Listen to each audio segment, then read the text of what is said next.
ತಗೊಳ್ತೀನಿ ನೀನೇ ಕ್ವಶನ್ ಕೇಳ. ಈಗ 13 ಹೌದು ಹೌದು ರಿಲೀಸು.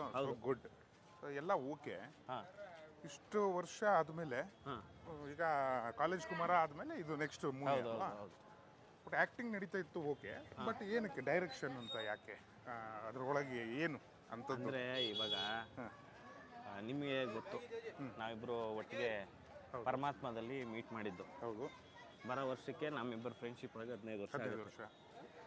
ಆವಾಗಲಿಂದನೂ ನಾನು ಆ್ಯಕ್ಟರ್ ಆಗಬೇಕು ಅಂತ ಏನೋ ನಿಮಗೆ ಗೊತ್ತು. ನನಗೆ ಅದು ಐಡಿಯಾನೂ ಇರಲಿಲ್ಲ. ಡೈರೆಕ್ಷನ್ ಡಿಪಾರ್ಟ್ಮೆಂಟ್ಲಿದ್ದೆ, ಡೈರೆಕ್ಷನ್ನು ಮಾಡೋಣ ಅಂತ.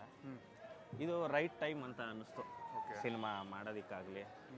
ಅಂದರೆ ಇದೊಂದು ಏಜ್ ಇದೆಯಲ್ಲ, ಇವಾಗ ಆ ಎಫರ್ಟ್ ಹಾಕಿದೆ, ಇನ್ನೆಷ್ಟು ವರ್ಷ ಆದಮೇಲೆ ಎಫರ್ಟ್ ಹಾಕೋದು ಅಂತ. ಆದರೆ ಇನ್ನೊಂದು ಏನು ಖುಷಿ ಗೊತ್ತಾ, ನಾನು ನೋಡಿದ ಪ್ರಕಾರ ನಿಮಗೆ ಆ್ಯಕ್ಟಿಂಗು ಓಕೆ, ನಾನು ಹೇಳ್ತಿರೋದು ಡೈರೆಕ್ಷನ್ ಸ್ಕಿಲ್ ಇದೆ ಗೊತ್ತಾ, ಅದು ನಿಮ್ಮಲ್ಲಿ ತುಂಬಾ ಇತ್ತು. ಅದು ಆಮೇಲೆ ಮ್ಯೂಸಿಕ್ದು ಒಂದು ಸೆನ್ಸ್ ಇದೆ ಗೊತ್ತಾ, ಅದ್ಭುತವಾಗಿತ್ತು. ಆಮೇಲೆ ಇನ್ನೊಂದು ಏನಂದರೆ, college Kumara interview block scene ಎಲ್ಲರೂ ಹೊಗಳಿದ್ರು, ಚೆನ್ನಾಗಿ ಮಾಡಿದೆ ಆ ಸೀನು. ಅದಕ್ಕೆ ಕಾರಣ ನೀನು ಗುರು, ಥ್ಯಾಂಕ್ ಯು ಸೋ ಮಚ್. ಎಲ್ಲರಿಗೂ ಹೇಳ್ತಾ ಇದ್ದೀನಿ, college Kumara interview block single shot, ಒಂದು 4-5 ನಿಮಿಷ ಇರೋ ಶಾರ್ಟಲ್ಲಿ ನಾನು ಪರ್ಫಾರ್ಮ್ ಮಾಡೋದಕ್ಕೆ ನನ್ನ ಟ್ರೈನ್ ಮಾಡಿದಂಥ ವ್ಯಕ್ತಿ, ಎಲ್ಲ ಹೇಳ್ಕೊಟ್ಟಿದ್ದು ಪ್ರಶಾಂತ್. ಆ ಕ್ರೆಡಿಟ್ಟು ನಮ್ಮ ಪ್ರಶಾಂತ್ ಅವ್ರಿಗೆ ಹೋಗ್ಬೇಕು. ಯಾಕಂದರೆ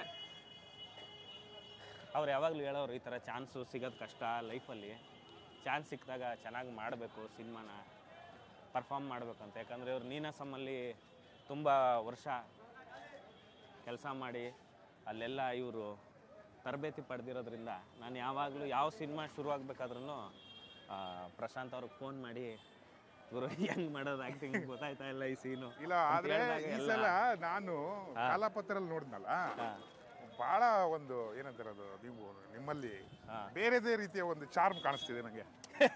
ನಿಜವಾಗ್ಲು ಸತ್ಯವಾಗ್ಲು ನಾನದು ಸಾಂಗ್ದು ಎಲ್ಲ ನೋಡ್ದಿಲ್ಲ ಬಿಟ್ಗಳು, ಸೊ ನನಗೆ ಹಂಗೆ ಅನಿಸ್ತು. ಇಲ್ಲ ವಿಕ್ಕಿ ಅವರು ಏನೋ ಬೇರೆ ಥರದ್ದು ಏನೋ ಒಂದು ಪ್ರಯತ್ನ, ಆಮೇಲೆ ಅವರಲ್ಲಿ ಒಂದು ಕಾನ್ಫಿಡೆನ್ಸ್ ಲೆವೆಲ್ಲು ಬ್ಯೂಟಿಫುಲ್ ಆಗಿತ್ತು. ನನಗೆ ಅದು ಖುಷಿ ಆದ ವಿಷಯ. ಆಮೇಲೆ ಇನ್ನೊಂದೇನು ಗೊತ್ತಾ, ಈ ಹೋಗಿ ಬನ್ನಿ ಅಂತ ನಮಸ್ಕಾರ, ಚೆನ್ನಾಗಿದೆ ಆರಾಮಣ್ಣ. ಅದು ಯಾಕೋ ಒಂಥರ ಸೆಟ್ ಆಯ್ತಿಲ್ಲ, ಏನ್ ಮಾಡೋದು ಇಂಟರ್ವ್ಯೂಗೋಸ್ಕರ ಮಗ ಅಂತ ಮಾತಾಡೋ ಅಭ್ಯಾಸ. ಹೌದು ಹೌದು, ಬಟ್ ಏನು ಮಾಡಂಗಿಲ್ಲ, ಆಗ್ಲಿ ಹಂಗೆ ಮಾತಾಡೋ ನಾರ್ಮಲ್ ಆಗಿ. ಈ ಮಾನ ಮರ್ಯಾದೆ ಎಲ್ಲ ಕೊಡೋದು ಬೇಡ, ನಾರ್ಮಲ್ ಆಗಿ ಮಾತಾಡೋಣ. ಈಗ ನಾನು ಹಿಂಗೆ ಏನೋ ಡೈರೆಕ್ಷನ್ನು ಮಾಡ್ತಿದ್ದೆ, ಜಂಪ್ ಆದೆ.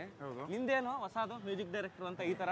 ನಮ್ದು ಸುಮ್ಮನೆ ಒಂದು ಪ್ರಯತ್ನ ಅಲ್ಲ, ಹೆಂಗೆ ಇದು ಹೆಂಗೆ ಅಂತ ಈ ಚೇಂಜ್ ಓವರ್. ಇಲ್ಲ ಮುಂಚೆ ನೀನು ಮೋಸ್ಟ್ಲಿ ಸಿನಿಮಾ ಡೈರೆಕ್ಟರ್ ಆಗ್ಬಿಡ್ತೀಯ 100% ಅಂತ ನನ್ನ ಐಡಿಯಾ ಇಟ್ಟಿದ್ದೆ ಬೇರೆ.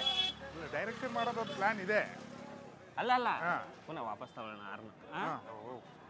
ಏನಂದ್ರೆ, ಇವಾಗ ನಾನು ಏನು ಅನ್ಕೊಂಡಿದ್ದೆ ಗೊತ್ತಾ, ಹಿಂಗೆ ಆ್ಯಕ್ಟಿಂಗ್ ಮಾಡ್ತಾ ಇದೆಯಾ, ಹೆಂಗೋ ಪೀಕಲ್ಲಿದೆಯಾ, ಎಲ್ಲರಿಗೂ ಗೊತ್ತು, ಜನ ಗುರ್ತು ಹಿಡಿತಾರೆ, ಮಾತಾಡಿಸ್ತಾರೆ, ನೆಕ್ಸ್ಟ್ ಡೈರೆಕ್ಷನ್ ಮಾಡ್ತಾನೆ ಮೋಸ್ಟ್ಲಿ, ಆಸೆ ಎಲ್ಲ ಇದೆ ಅಂತ ಅನ್ಕೊಂಡ್ರೆ ನೀನು ಟ್ವಿಸ್ಟ್ ಕೊಟ್ಟಲ್ಲಪ್ಪ, ಮ್ಯೂಸಿಕ್ ಡೈರೆಕ್ಟರ್ ಆಗ್ಬಿಟ್ಟೆ. ಇಲ್ಲ, ನನಗೆ ಮ್ಯೂಸಿಕ್ ಮಾಡ್ಬೇಕು ಅನ್ನೋದು ಒಂದು ಆಸೆ ಇತ್ತು.